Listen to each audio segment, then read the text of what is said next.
Calgary and Edmonton, the biggest two cities in Alberta, Canada. Heck, two of the biggest cities in all of Canada. I'm not joshing you. Calgary is the fourth biggest and Edmonton is the fifth. About 300 kilometers apart, or a 3-hour drive. Combined, they make up more than 70% of the population of Alberta and 8% of the population of Canada. Both are part of the Calgary-Edmonton corridor, the most urbanized part of Alberta and one of the wealthiest regions in the country. And there's a rivalry. Oh, you better believe there's some trash talking going on between the two. The rivalry even has a name. The Battle of Alberta. Although that's more often than not just used to describe the sports rivalries of the two cities, like the football rivalry between the Edmonton Elks and the Calgary Stampeders, or one of the greatest hockey rivalries in history between the Calgary Flames and the Edmonton Oilers. Heck, there's even a rivalry between the major universities in each city. The University of Alberta, which is in Edmonton, and the University of Calgary. Yeah, that's in Calgary.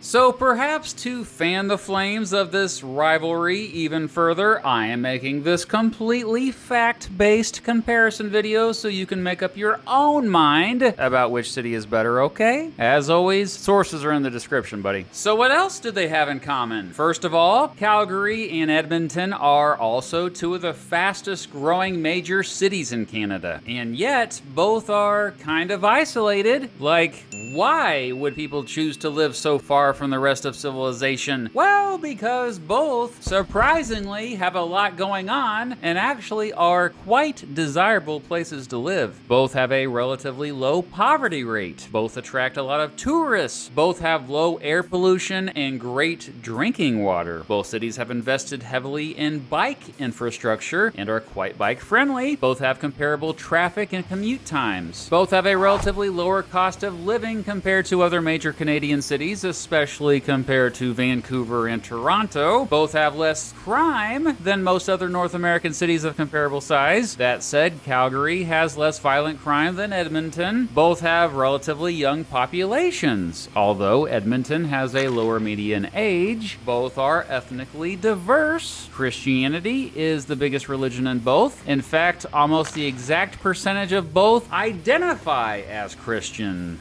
Dangness. Both have similar climates, specifically a humid continental climate with nice summers but really cold winters. Being further north, Edmonton does get slightly colder in the winter. It once recorded a wind chill of negative 61 degrees Celsius, for real. Despite the cold, both are the two sunniest big cities in Canada. Calgary gets a bit more sunshine and Edmonton gets more precipitation overall, but strangely enough, Calgary gets more snowfall. Both can get severe thunderstorms with big hail. Hail, yes. Both can get tornadoes. Both are far enough north to experience quite a bit of daylight in the summer. In fact, on the first day of summer in Edmonton, it gets 17 hours and 3 minutes of daylight. On the flip side, both cities go through quite a bit of darkness in the winter months. But hey, you can also have a decent chance of catching the northern lights during that time in both cities, so that's pretty cool. Both have thriving arts scenes. Both don't have rats. Seriously, the entire province actually doesn't have any, thanks to a strict rat control program. Even pet rats are forbidden. But you can still listen to the band Rat there, I think. For the rest of this video, let's just look at the differences between the two. First of all, Calgary has more people, but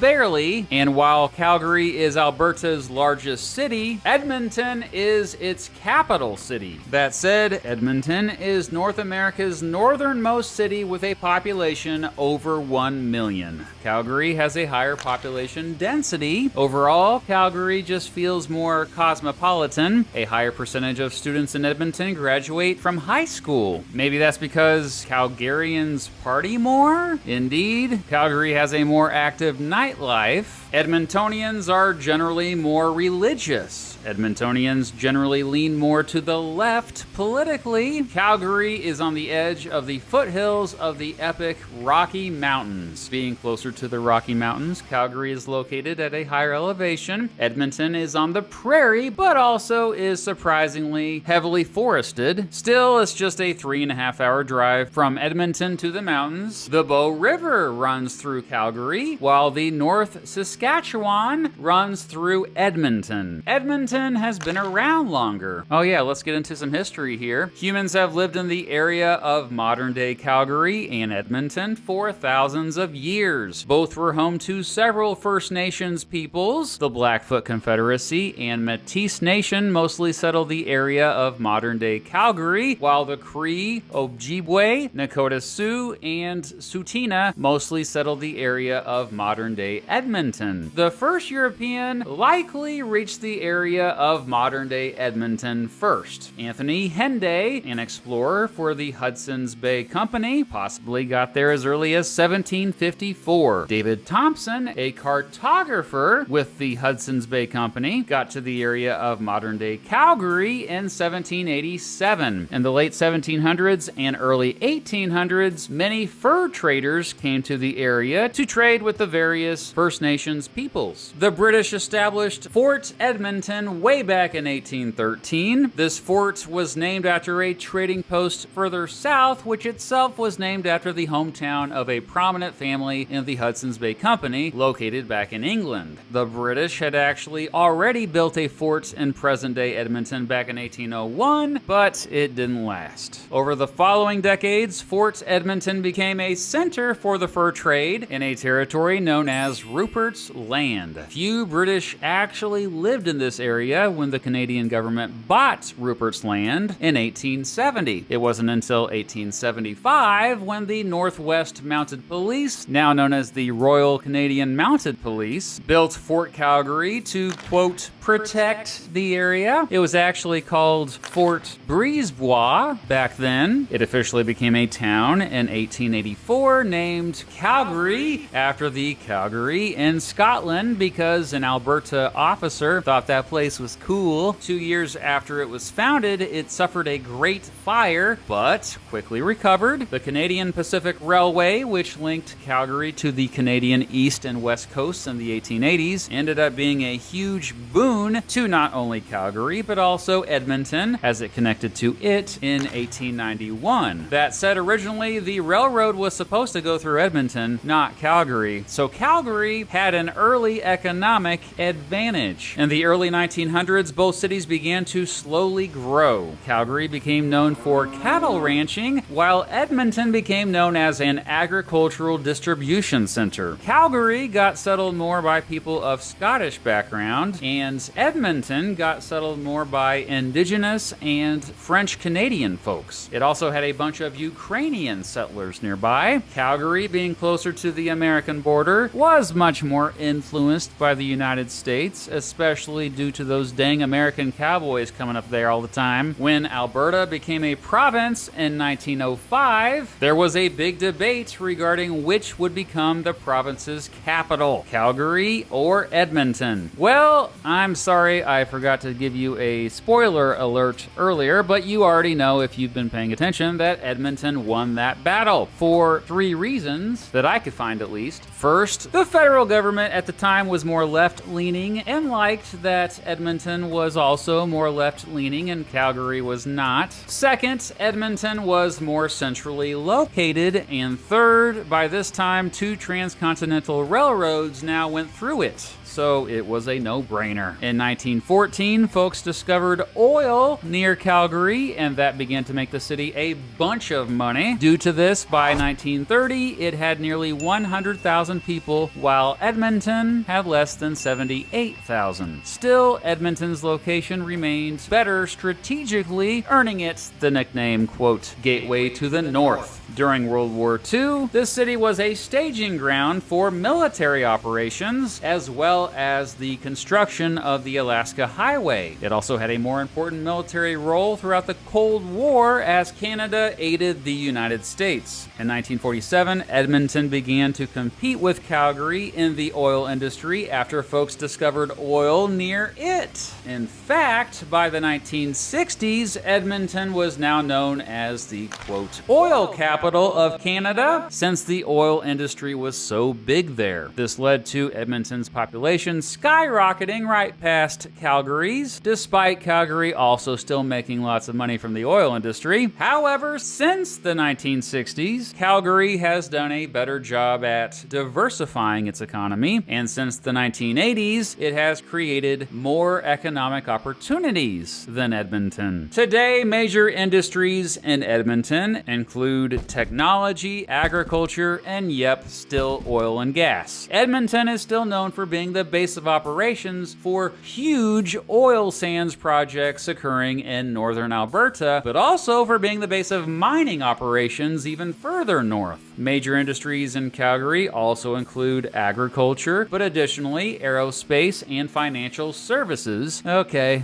oil and gas is still big there too. The cost of living is generally lower in Edmonton, especially when it comes to home prices. That said, the median household income is higher in Calgary. It has the most millionaires per capita of any major Canadian city. 1 in 4 Edmontonians work in the public sector, and there's definitely more blue-collar jobs there. Calgary has better public transit. It's also more of a hub for international air travel. Edmonton, though, is more of a hub for train travel. Calgary has hosted the Olympics. Edmonton has not. Calgary has more breweries. Calgary is home to the Calgary Stampede, the second biggest rodeo event in the world. The festival draws nearly 1 million tourists every July. Oh yeah? Well, Edmonton is home to Canada's biggest mall, the West Edmonton Mall. I've been there and it's a gem. Other major attractions in Edmonton include the North Saskatchewan River Valley Parks system, the high-level bridge streetcar, and Fort Edmonton Park.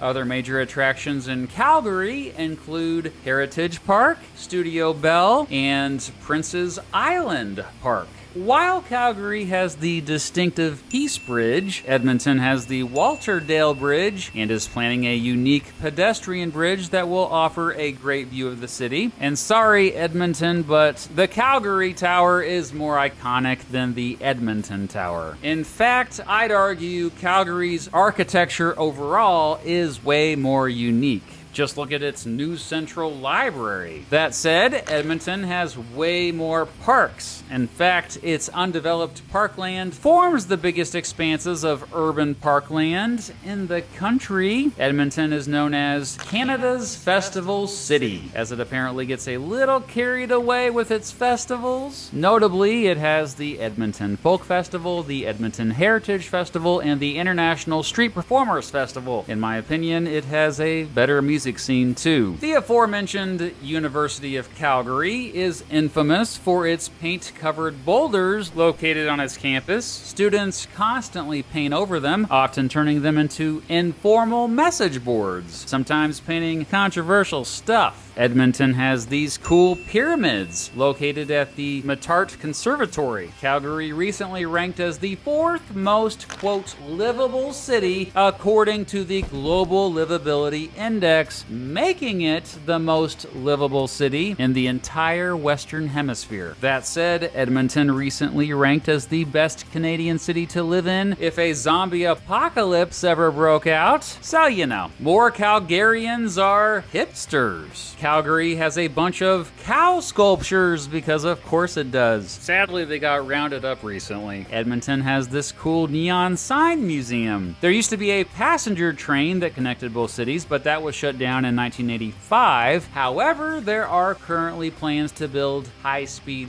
rail, a hyperloop specifically, between the two that would make the trip just 45 minutes. Meh, a lot of people don't think it's actually going to happen. Jordan Peterson is from Edmonton, Ted Cruz is from Calgary, Anyway, in conclusion, I probably didn't help you determine which city is better much, did I? And frankly, who cares? Because they're both just plain awesome. They're two of the best cities to live in, not just in Canada, but the entire world. Despite this, hardly anyone outside Canada even knows about how amazing they are, or even knows that they exist, for that matter. So, even though this will annoy Calgarians and Edmontonians, share this video with everyone you know, okay?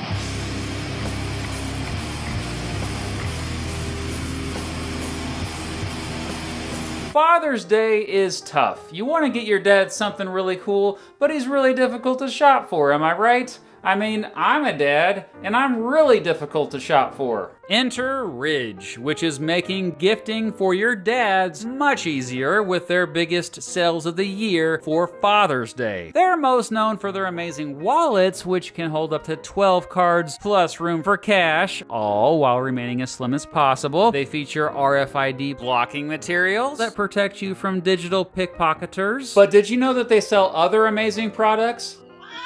Like this key case. My keys used to jingle, you know, and this thing just makes it easy to take my keys out, you know, they don't jingle. And this aluminum coin tray. And this hat.